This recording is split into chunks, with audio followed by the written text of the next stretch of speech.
Guys, did I call it or did I call it? It's like I'm literally seeing into kind of the future.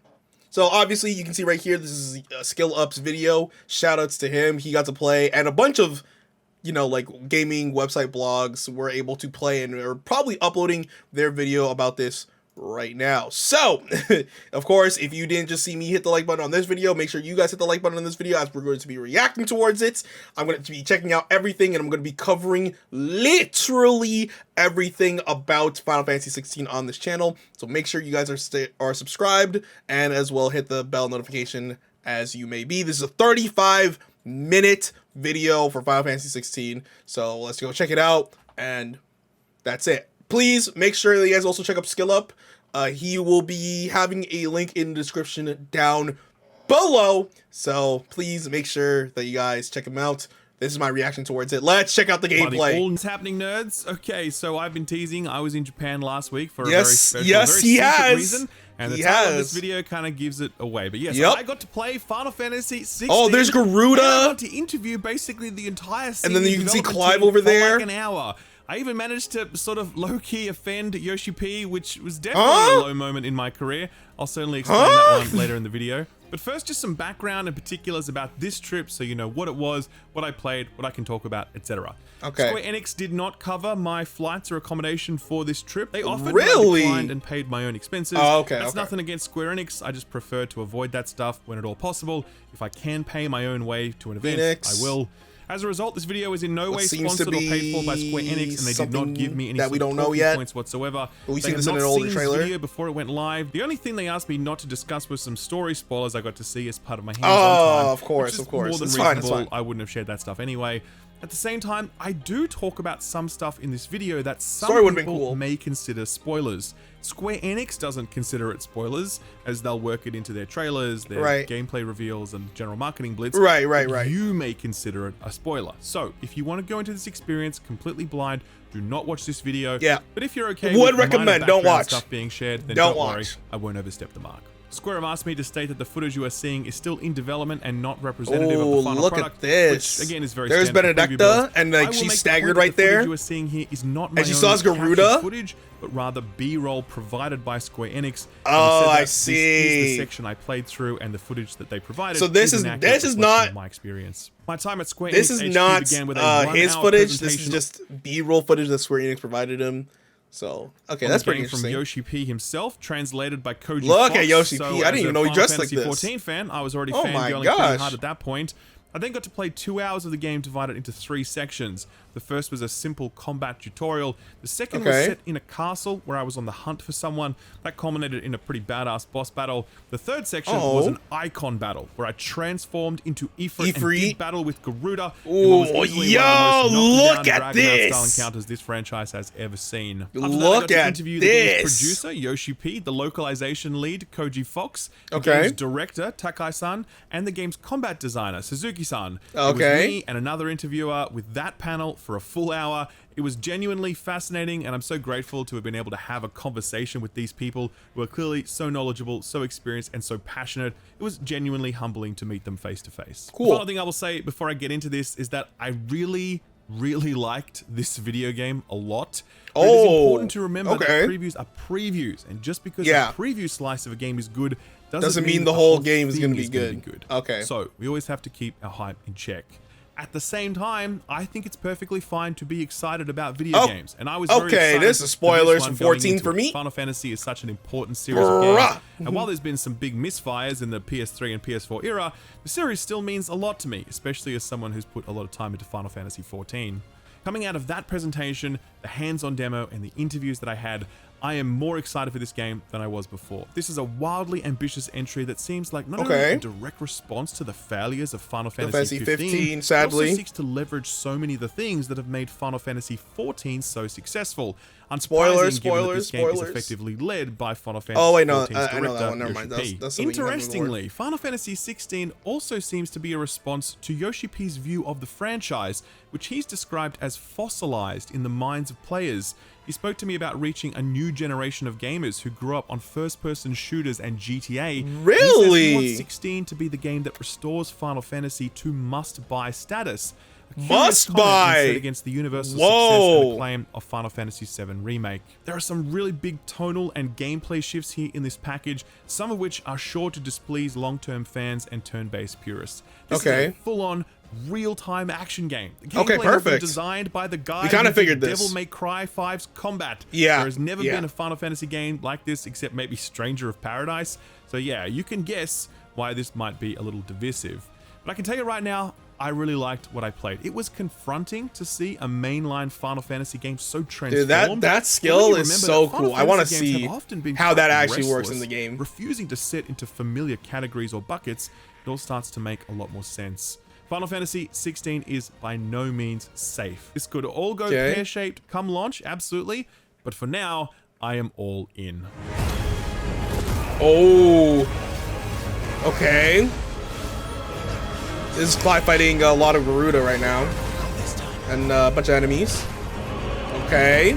So for this video, I think it might be good if I recount in chronological order. And remember, Benedicta is I definitely found myself going through a bit of a journey of understanding in the 6 or so hours that I was at Square Enix. The dominance of the icon Garuda in this. So the day began in this presentation theater where both Yoshi P, the game's producer, and Koji Fox, the game's localization director, stood up for what would end up being about a 1-hour walkthrough of the team's vision. 1 hour? Also present in the room was the game's director, Hiroshi Takai, as well as Ryota Suzuki, the game's combat director, who joined Square Enix after 25 years at Capcom, where he worked on, among other things, Marvel vs. Capcom 2, Dragon's Dogma, and Devil May Cry 5. So when it comes to action games, he knows what he's doing. What the fuck he's talking about. That's important because Final Fantasy 16 is a real-time action game where you control only one character. It is not party-based. Really? It is not turn-based. It is not ATB similar to Final That's Fantasy weird 8 because we've seen some ATB model. It is all some which, gameplay with very Clive and series. And Targle and Jill all in like the same area, and they were fighting together. So like, he listed 4 that's pillars so on which weird. the game is built: powerful narrative, a vast ensemble cast, graphical fidelity, and finally, fresh, exciting battles. I'll quote him directly since I actually recorded and transcribed the presentation. Quote, "And finally, and possibly most importantly, has been our dedication to creating fresh, exciting battles. Over recent years, real-time action games have continued their march to become the norm amongst gamers. To keep in step and further evolve the Final Fantasy series, Final Fantasy 16 has stepped away from the traditional command-based battle system more common in the older games of the series and adopted true real-time action controls." End quote. I thought this was a really interesting way to position it because it kind of makes it sound like Final Fantasy is playing catch-up with the rest of the video games industry. True. And it also doesn't really acknowledge Final Fantasy VII Remake, since the combat it doesn't acknowledge Final Fantasy Remake because it is real-time. Commands. I thought that combat system was phenomenal. And even 15 is kind of real-time as well, so it's kind of weird. That's something I asked about later on. For now, Yoshi P would describe a battle system comprised of 2 types of combat. The first is where you play as Clive, harnessing the power of the icons who are the iconic summons from Final Fantasy games past. Ifrit, Shiva, Titan, etc. As Clive comes into contact with these icons, he gains access to their palettes, allowing you to purchase abilities, customize them, and combine them to create truly unique playstyles. Based on the menu I saw, I think there are going to be 8 of these icon palettes available to Clive. Don't quote me on that. The other type of battle you'll engage in are the icon battles, where Clive transforms into an icon and fights another person who has transformed into another icon. These battles are very different from the base combat type, but they still share some familiar DNA, like the ability to dodge, do melee attacks, do ranged attacks, and use special abilities. I see. Interestingly, each of these icon battles are purpose-built from the ground up to have a unique feel to them. The fight we got to experience was between Ifrit and Garuda, and it was meant to feel like a pro wrestling match. And yeah, it absolutely did, except I don't remember pro wrestlers ripping each other's limbs off. That was so. Oh my gosh! Here. He then spoke literally about the way rips her leg off. Work in inverted commas. In previous games, you generally could control your party. Not here. You can only control Clive, but various AI-controlled teammates will fight by your side. Okay, so there you see Targle right there. There is no ability and he like pops up. So it will have a party, but you can't control them. He's which is interesting. From the get-go, and during combat, you can press left on the D-pad to bring up his command menu, asking him to do things like attack specific targets, heal you. Okay, so Targo's on the left side. You can see he sits, or sick, heal, ravage. You do this by equipping a special accessory. Oh, this is interesting. So this is where we get to the very interesting subject. Oh, I'm going to be breaking down all of this. Final Fantasy 16. You can tell that the dev team are very preoccupied with this issue because they spoke about it at length. Quote, "We understand that this switch to real-time action can be overwhelming and intimidating for some players who are maybe not used to real-time action games. Okay. Those players who are more used to turn-based systems, or those players who wish to focus on the story rather than the action. We worked hard to make the game accessible for these fans as well." End quote. Okay, that's interesting. Rather novel. So when you start the game, you have a choice between what's called action-focused mode and story-focused mode. What's the difference between the two of these? The only difference is that story mode will automatically equip a number of accessories that will make combat easier. Oh, that's for example, sick! There's a ring called the Ring of Timely I mean, Focus, that's good for players who want to get allowing through the you to story dodge very by quickly. slowing down the game. There's the dog automation Because there accessory I are mentioned a earlier. lot of players There's one who called the Ring of want to Timely just get through the Strikes, which will story. essentially use all of your abilities for you so long as you keep spamming the basic attack button. They also said that there was an accessory which will automatically dodge all attacks where possible. So these items actually do take up slots in your very limited accessory pool. I think I saw you can equip a total of 6 accessories, and I believe there are 5 of these difficulty modifying timely accessories to equip. So you will forgo other stats and combat bonuses when wearing this stuff, but you will obviously have a much easier time with combat. The reason they said they did this was because they weren't interested in things like auto battlers or an easy mode. Yeah, they want agreed. people to really interface with the game's systems and feel like they're properly playing the game. These tools allow people to do that while taking the edge off the difficulty. Either way, I do think it's fascinating to see these game makers contend with what they've done here. Even I was not ready for what it was like to play a mainline Final Fantasy game with real-time action combat. It's confronting. I know I've used that word a few times now, but it is. It's a huge shift for the franchise, and it does risk alienating many people who love Final Fantasy for its strategic, turn-based, party-based combat. True. I don't think everyone But is I don't going think to that's like this. 100% a bad Not everyone thing. likes turn-based combat either, so Yeah. kind of damned if you do, damned if you don't. Like it's Outside of the weird, comment stuff, right? Yoshi P spoke Hold on. It's weird, right? Because it's like turn-based, in my opinion, hasn't really gotten the light and like good shine that it deserves. Like there are really good turn-based games that are out right now, but there's just people who won't play it because it is turn-based. The last like really popular turn-based game was Persona 5. Like Persona 5 has broken records on how much it has sold for a turn-based JRPG. But like if we're talking Final Fantasy, you know, it does well. But when's the last time we've had a turn-based Final Fantasy game that sold, I don't know, maybe like 10 million units? I can't name it.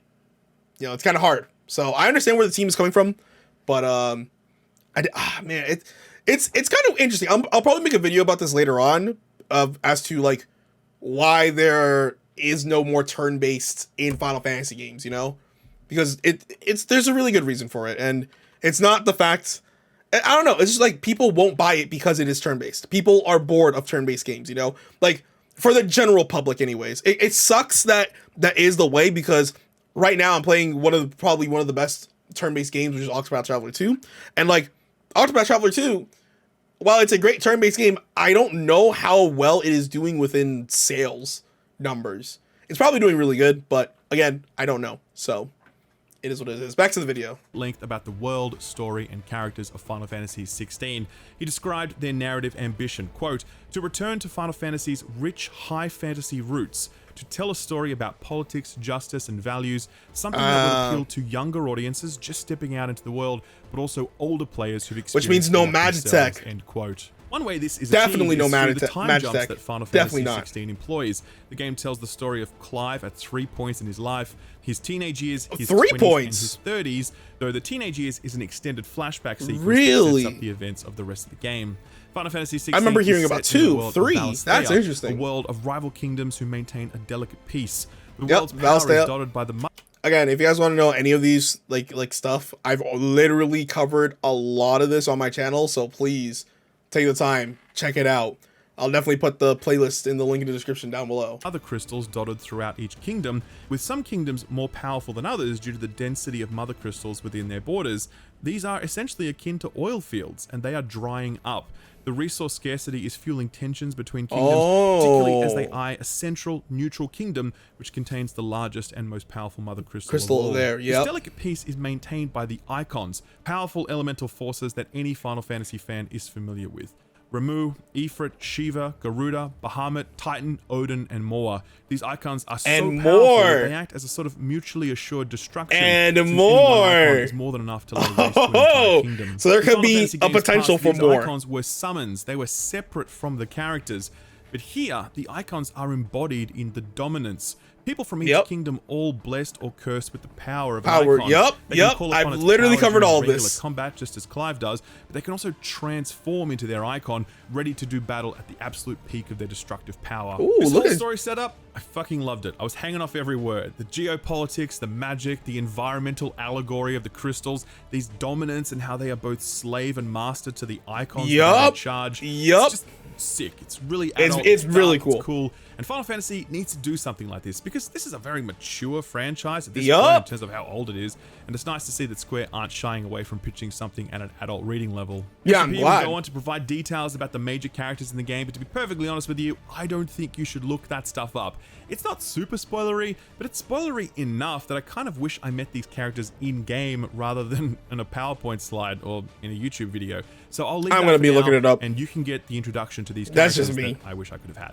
Yoshi P did say the game contains 11 hours of cutscenes for just the main scenario alone. and that What? every one of those cutscenes happens Actually, no, seamlessly that's- in-engine. that's They kind spoke of, often about their um, desire for Final Fantasy 16 to it's kinda feel normal like a for video roller games coaster now, ride, actually. and part of that is the technology supporting it. You will go from exploration to cutscene to combat without any loading screens appearing. And yeah, I experienced this for myself. It's wonderful. Though I will admit that I do miss Okay. those super detailed FMVs that Final Fantasies used to produce at key story moments. Those were always incredible. Speaking of exploration, you should know that Final Fantasy 16 is not an open world game, a point Yoshi P spoke Oh, I about see. as well. Quote, Final We've Fantasy kind of 16 heard about is this not a an lot. open world It's game. not open world. What does that mean? To bring players a wide variety of environments. we've and kinda tell heard about this a story on lot, truly so- global scale at the highest quality possible.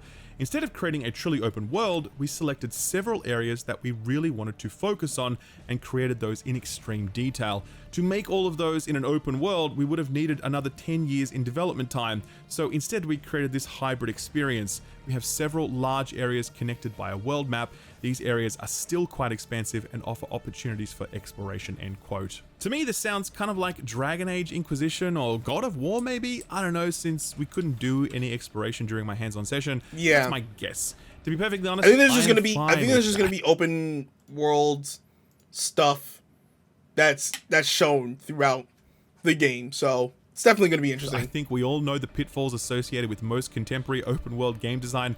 If Yoshi P and his team want to sidestep all that and just focus on curated spaces, I am 100% down. The Yeah. presentation finished with a few important Kind of notes. like, Number one, on the some topic of remake, performance in a way. mode. Yes, the game will ship with a performance mode. The build I Woo! played was Fidelity targeting 4K, but apparently there will be a mode that prioritizes frame rate at Frame launch. rate. Square did not provide any specifics on what sort of frame rate or resolution they're targeting for that mode. As an aside, I asked if this was running in the Luminous engine, and Square said no. No. I asked if it was Unreal, and they And said no. no. Yep. I asked what it was, and they refused to say. So if you guys don't know which engine this is super easy to know. The engine that they're running this on is actually a hybrid engine for Final Fantasy XIV. And Final Fantasy XIV's engine is actually running on a really old engine from Final Fantasy 13. But very hybrid, very modified, I think it's called the Crystalline engine, but like it's very hybrid, and it's super specific towards the engine of Final Fantasy XIV's, and like this specific engine is catered to this specific game. Like no other game in the Final Fantasy franchise has this engine, so it's very specific. So yeah, I guess that's something they'll talk about later. They concluded by saying that unless a meteor strikes the office, this game is not getting delayed. I'm unsure if that was a deliberate or accidental Final Fantasy VII reference, but either way, it's nice to know that that June release is essentially set in stone. It's locked. So, that was everything I got from the presentation. What about, playing it? I wish you didn't get this like music voiceover. Like I wish it was just raw gameplay, but it is what it is. My hands-on time with Final Fantasy XVI began in a brief combat tutorial, which sadly I don't have any footage of here. This was set in those teenage years I mentioned earlier, where Clive, a prince of this realm, is being trained by the Master at Arms. Immediately, combat feels extremely familiar and intuitive. You can lock on to a specific target with L1, but I mostly used free cam. There's a dodge button bound to R1, and dodging at the last possible second will trigger a witch time effect, slowing down combat and giving you a nice big attack window. Oh, that's awesome. Your basic attack is bound to square, and it will dish out a simple 4-hit combo. There's also a jump button bound to X. After that, things start to get more specific to whichever icon palette you have equipped.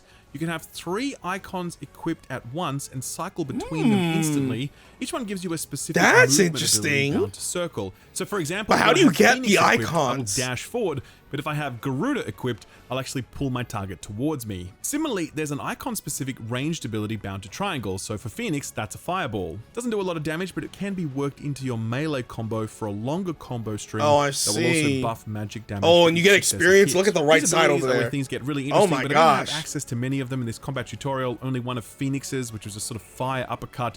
Very satisfying, big damage. This is also where you learn about the stagger mechanic. If you can deal enough successive damage to a target, you'll break their poise, or whatever it's called, and they will enter a staggered state. At that point, you can just wail on them, and they can't do anything. It kind of reminds me of a 7 remake. Is that each successive attack while they're down does literally damage. It happens so you're essentially like that. Incentivized to hit them where very you can hard, stagger them very fast, saving your big cooldowns for these moments. So that was the combat tutorial, and then it was on to the main block of gameplay, which is what you're seeing here. Clive and his buddy are in a castle trying to root someone out. It starts in the pitch black darkness, but with a bit of fancy fire magic, I'm able to light the way forward and off we go. Oh, that's really cool. This is probably a good time to talk about visuals. Final Fantasy XVI is a really good looking video game. Oh, you see perfect. it here in these lighting effects, but unfortunately this level we played through is very dark, so it's not the best showcase. Contrast that with this segment. That looks where great. I'm pursuing a hooded oh figure my gosh. Me.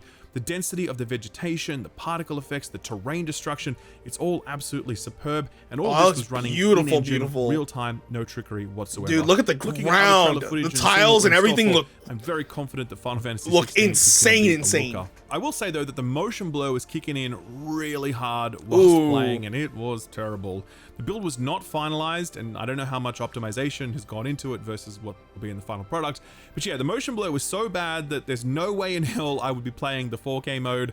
I would definitely be turning on the performance mode. Hey, if there's a way to turn off motion blur, I will turn it off. But to be fair, I would just always turn on performance mode anyway, since I always value frame rate. Just briefly on the PS5's adaptive triggers, they don't seem to be utilized during combat, but they are used in certain QTE events like this opening of the gate. That's fine. I think that's actually really good. I'd actually prefer that adaptive triggers are not utilized in combat because entering combat it can be kind of Yoshi P promised. Totally seamless, annoying. No loading screens or whatever. Enemies are just standing there in a room and you can immediately ambush them, and then it's on like Donkey Kong. They appear in fairly big numbers as well. Most encounters had at least 5 enemies, sometimes up to 10. There were mini-boss encounters which were one-on-one or featuring one mini-boss flanked by some low-level goons. That's actually really interesting. Talk about those icon abilities. You can equip 3 icon palettes at a time, and within that you can equip 2 abilities for each icon. There are multiple abilities to choose from within each icon palette. But like, how do you get the foundation those icon abilities? That's what I want to know. You use your abilities. I assume that's going to be story stuff, pressing either square or triangle. You can then press L2 to cycle to the next icon palette so that you can then use those abilities. There's a handy little UI thing in the bottom right corner showing you which abilities are currently on or off cooldown. Oh, interesting. It's a great feature. The abilities are really distinct and absolutely lean into the identity of each icon. I love how simple this large, looks. Arcing AoE attacks. Garuda has this attack that will spin up into the air, allowing you to set up for air juggle combos, as well as a focused Talon Rip that will chain multiple hits against a single target. Damn, look at Garuda's. My favorite. You hold down the button and a radial dial appears, and if you release at the exact moment, you'll do bonus damage, and then Clive will make the combos look so good. Sound. What's not quite clear to me at this point is the exact role of basic and ranged attacks versus abilities. What I mean by that is I very much found myself kind of cooldown. Targle is a good boy. Available abilities and using them as soon as I could, and then reverting back to basic attacks only when needed. I'm not sure if those basic attacks buff the ability damage, if I combo them together with abilities or whatever. I don't know. That's my guess, but I don't know for sure. I will say that the game felt quite easy. I actually took off all of those game assisting accessories as soon as I started playing, and even then I didn't struggle with combat in the slightest. I found the dodge window to be very generous. I found enemy health and damage output to be more than reasonable. It's kind of normal for Final Fantasy games. It's like the beginning's easier, but then the later half is like combos and abilities very simple. You know, the ceiling scale, you know. So we're still early game here, but yeah, without a dedicated hard mode, I do wonder if hardcore action fans might find this a little too easy mode for their tastes. So that might appeal to those sorts of players. It's not going to be a hard mode at all, really. Mini bosses and main bosses. Similar to something like Bayonetta or Devil May Cry, you'll get a score for performing well during an encounter, and the higher your score, the more experience or item drops you'll get, which is a nice touch. Dude, so this I progressed through this castle until I got. You can see that Devil May Cry combat fights. coming in right now. It's awesome. Garuda-like enemies who I fought at the same time, and the fight was awesome because it had these mechanics that really reminded me of Final Fantasy XIV, where the floor kind of telegraphs what's coming and you need to dodge out of the way. Yep. It was a really aerial encounter that made great use of Phoenix's ability to teleport forward and up to a target if they're airborne. There was also these quick time events asking me to dodge or strike at specific moments, perfect. Which is gimmicky, sure, but they looked hella cool and it just added to the spectacle of it all. Nah, I love QTEs. Give me that. Non-story climactic boss QTEs are perfect. In, and yeah, it felt so much bigger and more elaborate than what I would have expected.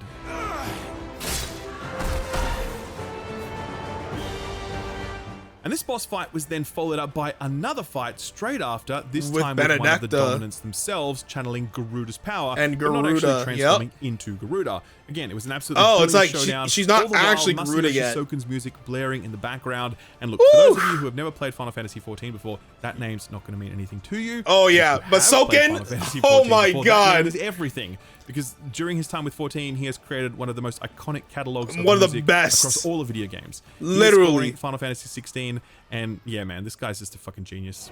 Yup. Dude, hear the music.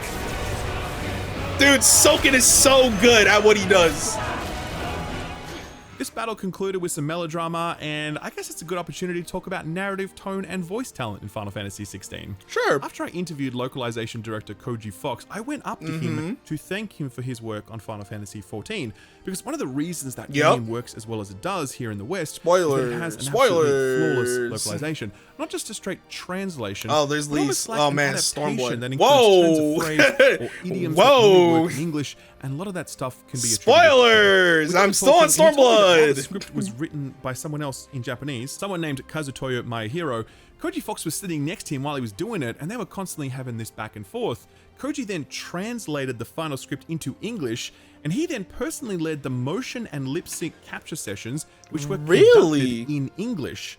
After that, the in-game lip sync was done for cutscenes, and then the Japanese audio dub was recorded, and they were making changes to the script so that the Japanese voice lines would better fit the English in-game lip sync. Really? So you had a Japanese script translated to English and then translated back to Japanese to fit an English lip sync. Whoa! That is not how I imagined this process. That's not how I imagined it at all. Seen so far of the narrative and the voice performances. So this is going to be an English first game where the voice acting is done in English and the Japanese is actually the one that's dubbing over the English. That's not what I expected at all. I was expecting it to always be the other way around, but to hear that it went from Japanese, translated to English, recorded in English, then dubbed in Japanese, that's insane to me. And all the lip movements are in English. I think there's still going to be lip movements for Japanese as well, but like to hear that it went Japanese, English, English, Japanese is just nuts to me. Like, that blows my mind. I think I'd say it's a process that's paying very big dividends. Oh, look at this fight. Ifrit versus Garuda. The last gameplay segment I got my hands on was this Icon battle. Here, Clive pursues a hooded figure but is ambushed by Garuda, who he fights in his regular-ass Clive form. Dude, even this look part of the fight at was this. super fun, though, with some truly incredible animations on Garuda, and again, more top-shelf music from Soken. Yep. Clive scores a few big hits, lops off a few extremities, and thinks he's won the day, when suddenly, Garuda pops back up, and she's like, I can do this all day. At this point, Clive goes Super Saiyan. Yep. Oh my! And there's Sid. Or Sidolphus, to be more precise.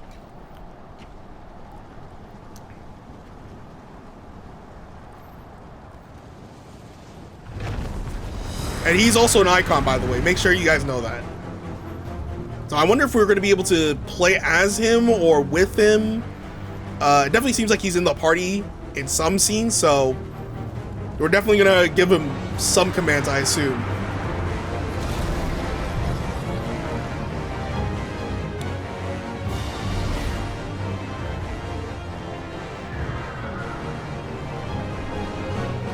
Clive is now Damn, that transformed looks into legendary amazing. fire elemental Ifrit, and as the camera shifts over Ifrit's shoulder, you get a sense of the size and scale of these icons. Oh This my battle has a lot of gosh. kaiju energy, not surprising at all, given that icons can be as large as 150 meters tall. This battle Combat reminds here me is of, like, much kinda like simpler than Pacific Clive's Rim. human form, but that's okay, because the battle here is ultimately about bombastic spectacle, and it absolutely But it still looks delivers. amazing. The way you leap toward Garuda, punch and kick the shit out of her, You can see the knock her to weight ground of, and drag her, Ifrit rip and, her damn limbs off. and It's that Garuda as they wrestling match move. that Yoshi P spoke of It's earlier. crazy. Again, a reminder that each of these icon battles has been designed differently to elicit a different feel each time. At the I end of the see. fight, Ifrit is victorious, but it's clear that Clive is no longer in control of him, forcing his friend to intervene and settle him down. Whoa.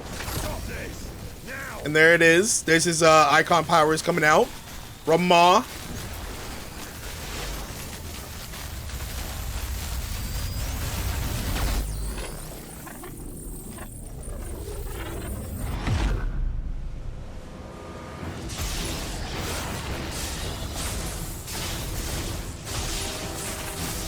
Whoa.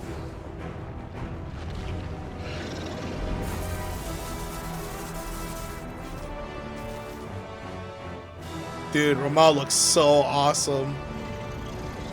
Like, both of them look amazing in this.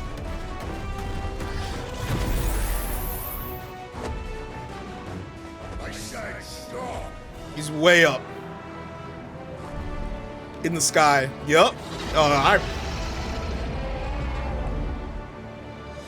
Is he gonna do the thing from, like, oh yeah, he's doing the thing. Yup. How fucking cool was that? So that was my hands-on Dude, time so with the cool. game, and as I said, I loved it. I think it looks spectacular, both in its technical detail and its art design. I think the music is superb, but I wouldn't expect any less from Soken. I think the dialogue and voice work is excellent. I think the combat is accessible, yet clearly has a lot of flexibility and depth. Cool. I think the boss encounters were epic. I really didn't have much criticism at this point, but I did have questions, and that brings us to the Q&A block, where I got the chance to sit down with most of the senior development team, and here's how it went. Spoiler alert, not great. So I remember during Yoshi P's presentation that he said the action game genre had advanced and was now the norm. So my first question to him was he implying that JRPGs hadn't advanced in the same way?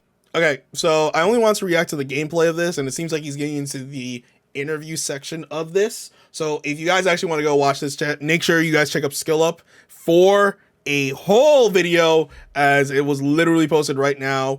Again, if you guys want to, make sure you guys are subscribed to the channel, as there's going to be a lot of Final Fantasy 16 news dropping literally today, and I'm going to be covering as much as I can within the entire week of it.